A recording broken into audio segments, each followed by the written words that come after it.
7 ani și e răsfățat. 7 ani, și asta temperamental. este mult la cai sau este puțin? E tânăr? E trecut de adolescență, a intrat în maturitate. Ei fiind o rasă care se dezvoltă puțin mai greu, undeva până pe la vârsta de 5-6 ani, încă copilăresc. I-am încălecat mai târziu, i-am lăsat să se dezvolte și acum, din ani de zile, lucrăm cu el. Am reușit să participăm la primul concurs de anduranță pentru el.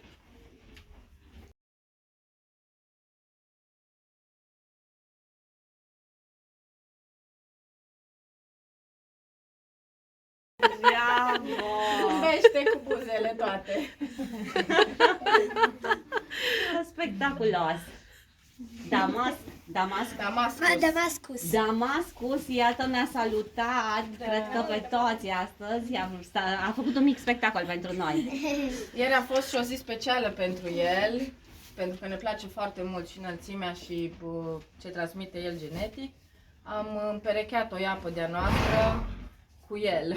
Deci ieri a avut loc monta, după ce a venit medicul și a confirmat că e perioada propice pentru așa ceva. Suntem foarte nerăbdători să vedem dacă a și reușit. Da, dacă va veni un Damascus mai mic. Exact. Și o să avem un nepoțel. Ca în reclamă, da? Și vecina sau vecinul lui Damascus, cine este? Un alt armăsar. Hai să închidem aici. Cum îl cheamă copii? Zefir, da. Despre el vă spuneam că e triplu campion frumusețe România. Oh, ce frumos! E un armăsar alb? Da, e chiar alb, adică sur, aș zice. Partea din spate e puțin mai grizulie, cu anumite pete.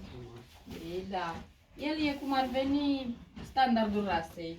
Și dacă ne uităm la gât, cap, urechi, picioare, e înalt.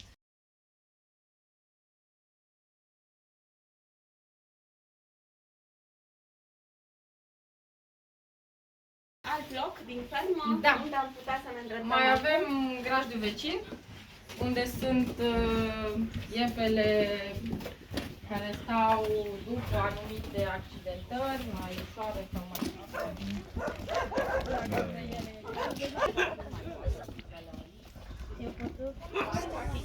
Cum ar veni din date?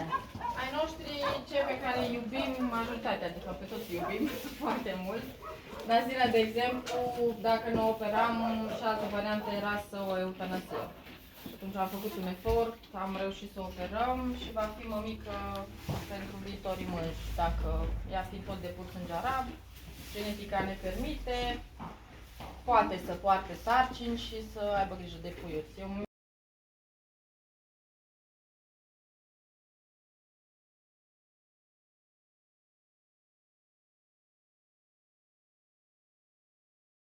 Când avem nevoie de ei, ne ducem, îi aducem în grajd, îi pregătim, îi echipăm, îi folosim la ce avem nevoie, după care se reîntorc în pășune.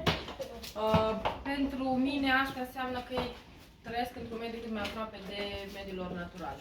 Și asta le asigură în primul rând o stare de bine, îi menținem sănătoși, mult mai ușor și plus că faptul că ei au spațiu să se miște, în momentul în care îi aducem să lucrăm cu ei nu sunt foarte încărcați, nu super energici, nu ne fac surprize neplăcute.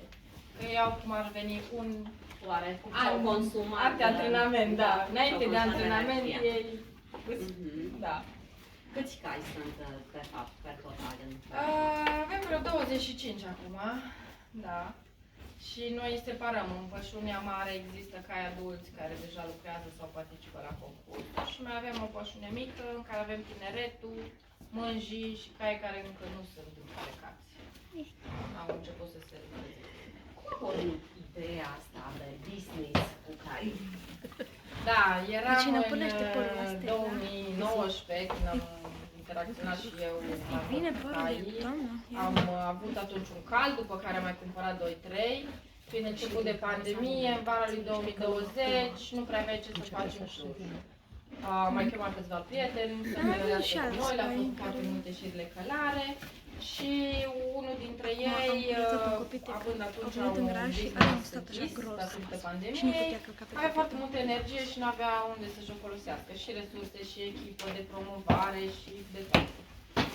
Haideți să facem o pagină de Facebook, începem și noi să promovăm, vă ajutăm și să afle lumea despre voi, să vină să călărească.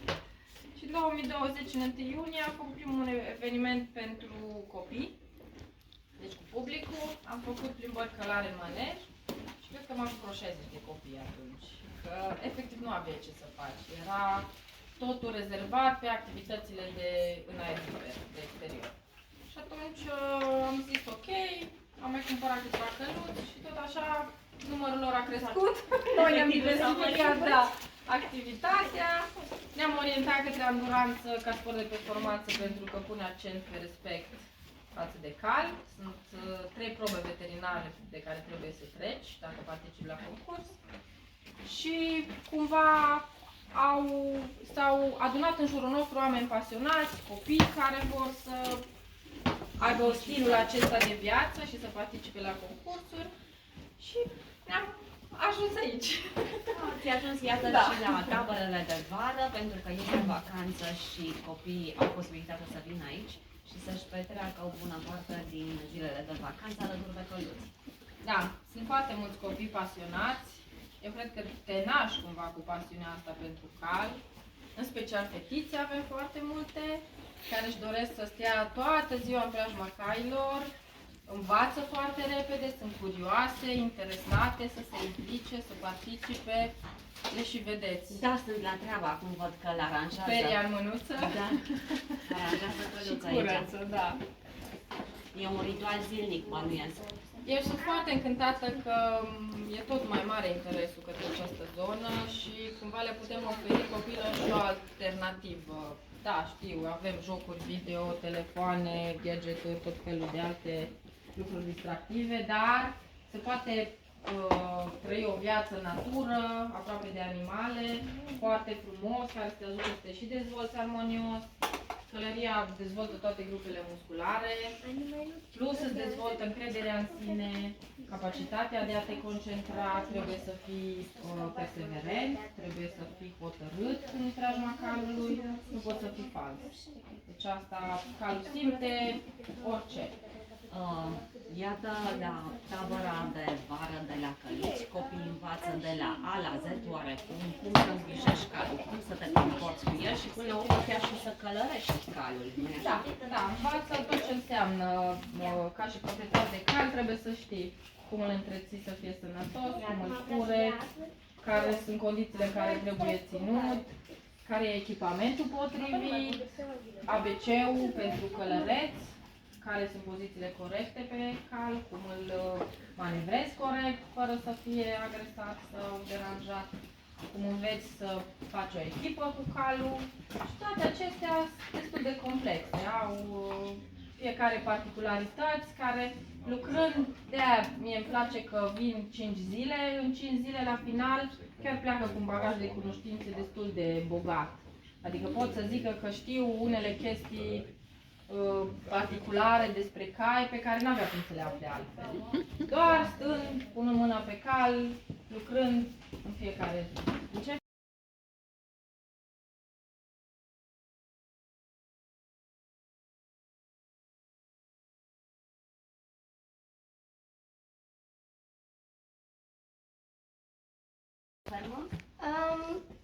Cred că da. Pe cine? Probabil mă înțeleg destul de bine sau am avut destul de bine grijă de Blanco și mi se pare că mă descurc bine la periatul părului de pe Stella. Bravo! Și cu fetele din grupă, cum te înțelegi? Sunt bine. Sunt bine cu Carina, sunt bine cu Daria, cu Ariana și cu tine. Cu Nati. Bun. Și tu cum te-ai ajuns la tabăra asta de căluți? Eu mi-am întâlnit. A venit mama mea în tabără, că am mai fost și anul trecut. Mi-am amintit de Sunshine și de Blanco și atunci chiar am vrut să vin. Ce faci? Ți-ai zis, ia să vin eu să-i revăd. Da. Îți plac ție căluții? Da. Da? Nu ți-e frică? Că uite ce mari e așa față de tine, tu ești mică. E, dar eu sunt mai curajoasă. Câți ani ai? 7, imediat întâlnesc cu 8. Te duci la școală în clasa a doua sau în a întâia? În al doua. În a doua. Oh. Și în vacanță ce ai mai făcut? În vacanță am mers în Italia, am mers la verișor și am mai venit și aici. Și aici ce e cel mai interesant pentru tine? Ce-ți place să faci? Când călăresc, mă simt bine. Te simți? Cum te simți așa, în afară de faptul că te simți? Cum te simți?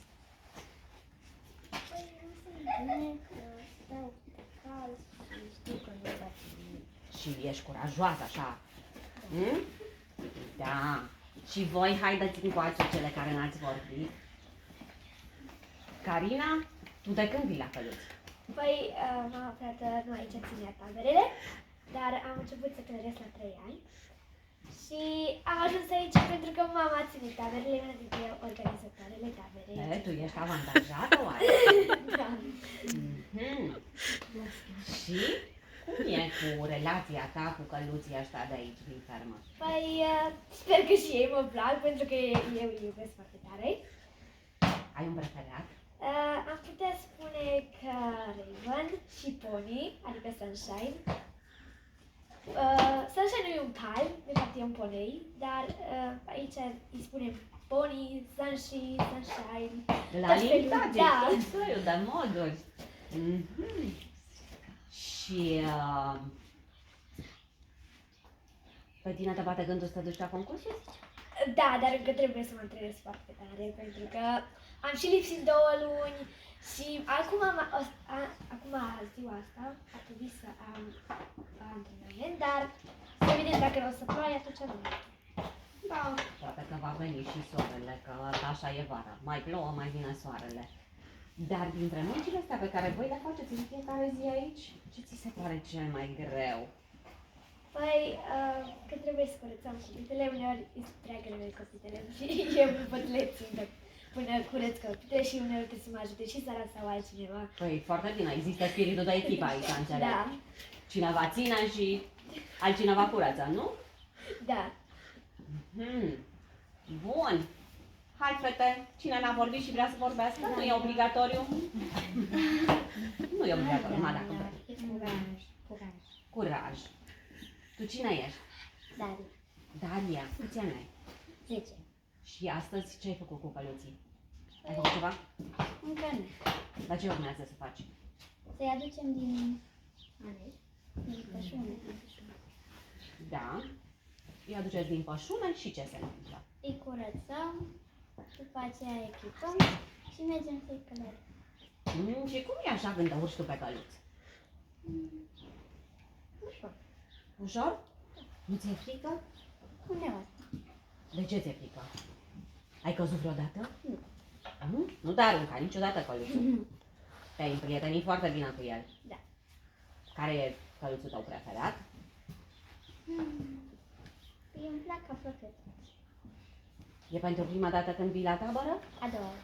Ai mai fost? Deci ai experiență? Da.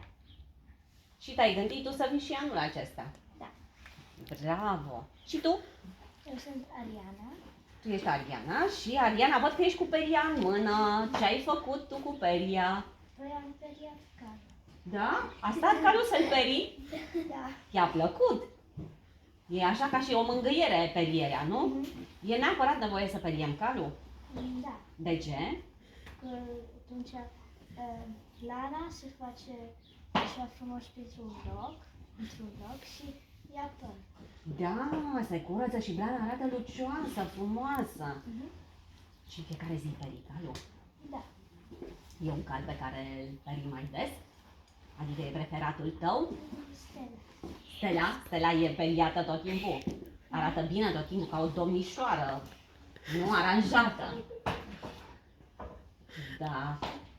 Bun. Tu de când vii la tabără? Ai mai fost? Sau? Nu, asta e prima dată. Și cum a fost? Cum e aici în tabără? Școală. Îți place? Da. Ce anume? Scuze. Dar vreau să vă mai spun că am mai fost la Wonderland și faptul că eu mai fac și robotică. Și mai, cum să zic, eu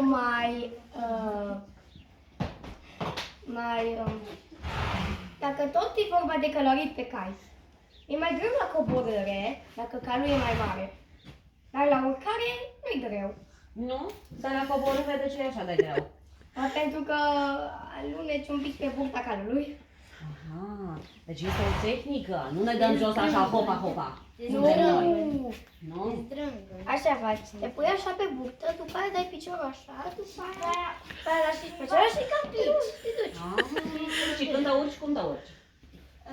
Și cu o mână și te ții de șa, și cu aia la partea aia arată și un picior pui pe și apoi te ții. Da. După aia te ții de șaș. Arunci piciorul ăla peste Peste cal, Da. peste spatele calului. Da. Cam greu, nu știu dacă aș putea să învăț așa ceva.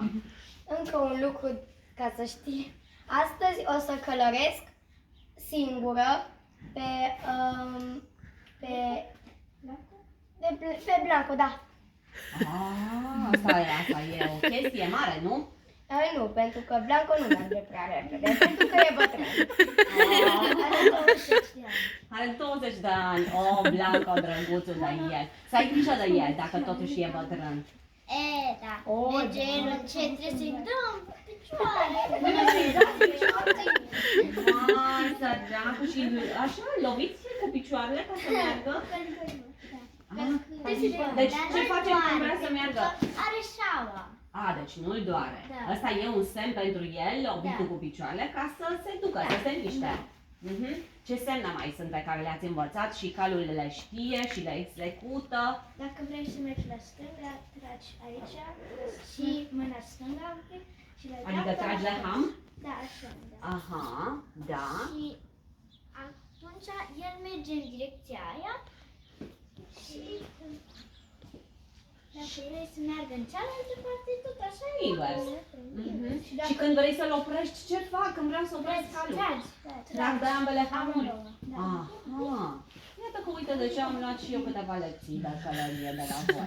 Deodată. Deodată? Adică trag deodată de hamuri. da? Așa. Bun, perfect, de dârlogi. Uite, nici se șoptește aici. Păi mie nu-mi rămâne decât să vă doresc zile de vacanță frumoase, pentru că încă mai sunt zile de vacanță, să le petreceți aici cu căluții împreună și aveți vreun mesaj pentru copiii care vă ascultă acum la radio? Da. Sper că le place călăria și că vor să știe cum funcționează calul și că caii nu sunt atât de duri pe cum par. Și dacă vă speriați de dinții lor, nu nimic. Bine, au dinții mari. Uite-te, chiar văd la Stella acum, așa arată dinții. Da. Da?